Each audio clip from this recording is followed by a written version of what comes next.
Topic है accessing two dimensional array index with examples.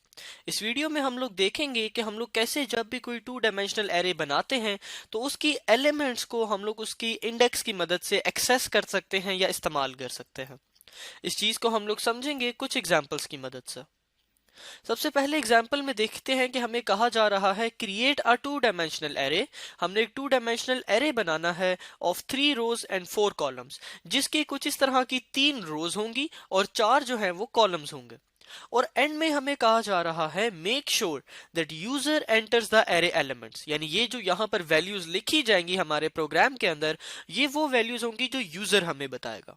इससे पिछली वीडियोस में जब हमने एरे को इनिशियलाइज किया था तो हमने देखा था कि वो वैल्यूज हम लोग खुद एंटर कर रहे थे, यानी जो भी प्रोग्रामर उस कोड को लिख रहा था वो एंटर कर रहा था।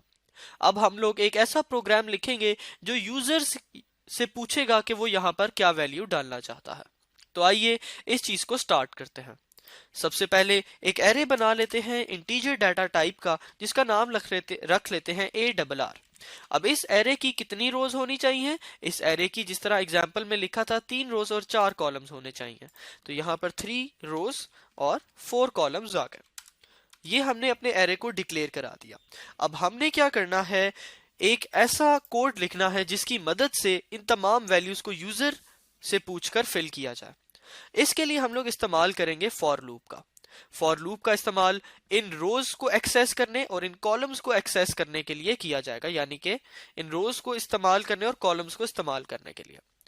फॉर लूप हम लोग कुछ इस तरह लिख सकते हैं, फॉर, जिसमें हम लोग एक फॉर लूप का वेरिएबल यानी कि एक integer variable i is equal to 0 कर लेते हैं, और ये i हमारे पास स्मॉलर देन 3 होना चाहिए। स्मॉलर देन 3 इसलिए होना चाहिए क्योंकि हमारे पास 3 रोज हैं, तो और रो का इंडेक्स यहाँ पर देखा जा सकता है, जिस तरह कि आपको याद भी होगा कि रो का इंडेक्स 0 से स्टार्ट होता है एरे के अंदर, और 0 1 2 3 रोज थी, 3 रोज थी, तो 0 1 2 2 इज स्मॉलर देन 3। तो यहाँ पर हमने लिखा कि i स्मॉलर देन 3 तक जाए और हर दफा प्लस प्लस हो जाए। यानी इस लूप की मदद से हम लोग रो 0 पे जाएंगे, फिर जब i प्लस प्लस होगा तो रो 1 पे आ जाएंगे, और फिर i प्लस प्लस होकर रो 2 पे आ जाएंगे। अब जिस तरह कि आपको याद हो कि ये एक टू डायमेंशनल एरे है, इसमें किसी भी अगर ब्लॉक पर मैंने जाना है तो उस पर जाने के लिए मुझे रो का भी पता होना चाहिए और साथ ही साथ कॉलम का भी पता होना चाहिए।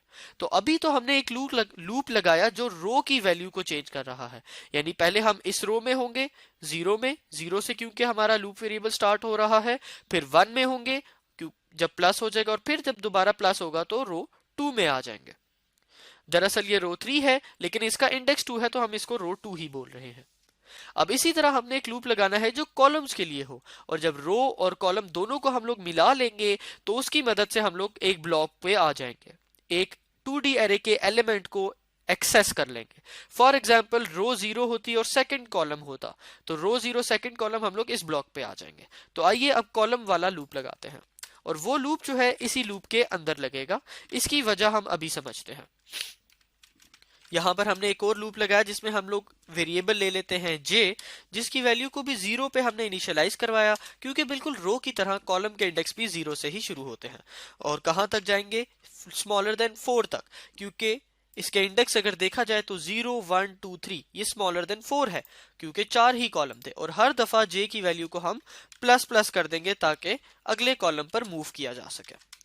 अब यहाँ पर ये लूप के अंदर लूप लगाने का मकसद ये था कि पहली दफा जब ये आउटर लूप, जो बाहर वाला लूप है, वो चलेगा तो i की वैल्यू 0 होगी, यानी कि हम लोग 0 रो में होंगे।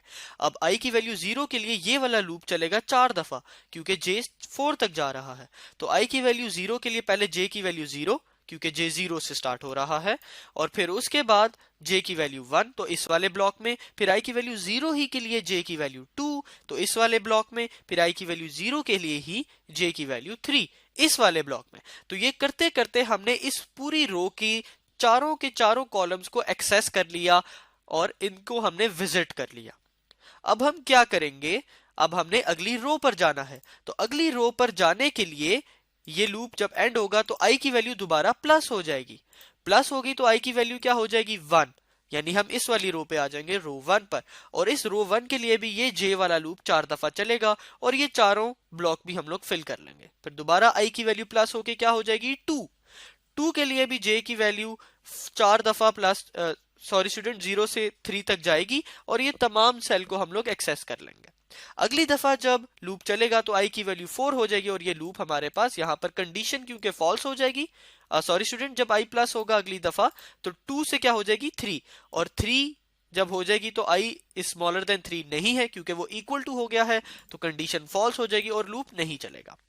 तो अभी हमने क्या किया कि इन दो लूप्स की मदद से, इन दो लूप्स को इस्तेमाल करते हुए हमने एरे के तमाम इंडेक्स को एक्सेस कर लिया, उनको हमने विजिट कर लिया। अब हमने इनके अंदर यूजर से वैल्यू को इनपुट करना है, तो उसके लिए हम लोग सिंपल यहां पर पहले लिखते हैं कि यूजर के पास लिखा हुआ आ जाए कि enter the value, enter the value. अब कौन सी वैल्यू एंटर करनी है? वैल्यू एंटर करनी है आई रो,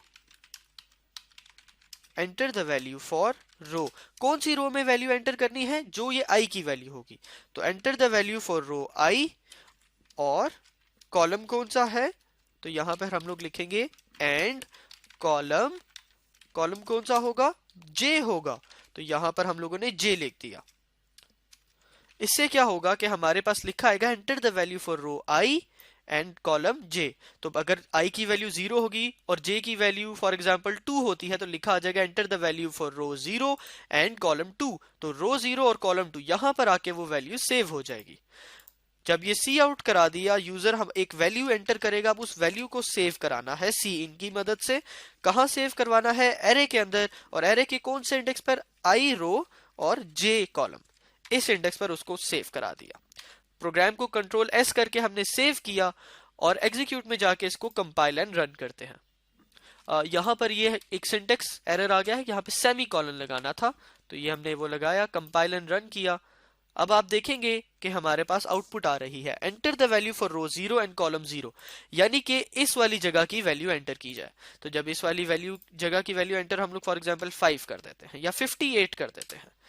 इसी तरह अगली जगह की value enter row 0 and column 1, इस वाली रो 0 और कॉलम 1 की वैल्यू को एंटर करें, तो यहां पे भी कोई वैल्यू एंटर कर देते हैं। फिर कॉलम 2, कॉलम 3। अब आपने देखा जब रो 0 और कॉलम 3 की वैल्यू एंटर हो गई तो उसके बाद पूछा जा रहा है रो 1 और कॉलम 0 की वैल्यू एंटर करें। रो 1 और कॉलम 0, अब इधर आ गया कंट्रोल। अब यहाँ पर प्रोग्राम में आप लोग देख सकते हैं कि आउटपुट जो है थोड़ी खराब हो रही है, क्योंकि ये जो चीज हमने प्रिंट करवाई थी कि एंटर कॉलम 0 और जो यूजर एंटर कर रहा है वैल्यू 58, वो मिक्स हो रही है। तो आइए इस चीज को जरा सॉल्व कर लेते हैं। इस चीज को सॉल्व बड़ी आसानी से हम लोग बस यहाँ पर कुछ स्पेसेस छोड़ देंगे सी आउट के अंदर और इसको कंट्रोल एस करते हैं, एग्जीक्यूट में जाके कंपाइल एंड रन करते हैं। अब आप देखेंगे जब वैल्यू एंटर करेंगे तो वो डिस्टेंस के साथ आ रही है, मिक्स नहीं हो रही, पढ़ने में आसानी हो रही है। इसी तरह हमने ये तमाम वैल्यूज यहाँ पर एंटर कर दी, और किस तरह एंटर की, ये तमाम हमने काम देखा इसके 2 डायमेंशनल एरे के इंडेक्स को इस्तेमाल करके, और इनके इंडेक्स को हमने विजिट किस तरह किया? इन 2 फॉर लूप्स की मदद से। तो स्टूडेंट्स, इस वीडियो में हमने देखा कि अगर कभी भी हमने 2 डायमेंशनल एरे बनाना हो और उसकी वैल्यूज हमने यूजर से पूछ के एंटर करनी हो तो वो हम कैसे कर सकते हैं। अब आगे जाके हम लोग वीडियो में यही जो हमने 2D एरे एक बनाया है, इसी को आगे जाके हम लोग प्रिंट करवाएंगे। Thank you students.